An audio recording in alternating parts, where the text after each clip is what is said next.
Liposonix is not liposuction. They're completely different procedures.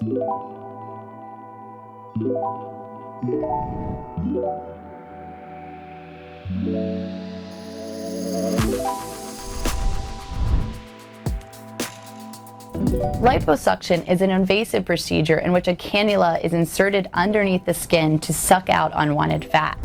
Liposonix is a completely non-invasive procedure in which a handpiece is held on top of the skin and the energy is delivered in 1-minute segments across the abdomen over multiple passes. The treatment takes under an hour. You can go back to all your normal activities right afterwards, and you don't have to wear garments. Liposuction is generally done in the office or in an OR after anesthesia is applied.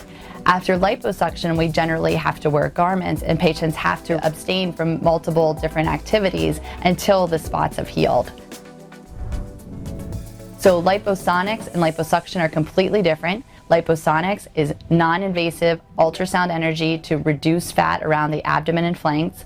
Liposuction is an invasive procedure that's done in the doctor's office or the OR to remove fat underneath the skin via insertion of a cannula.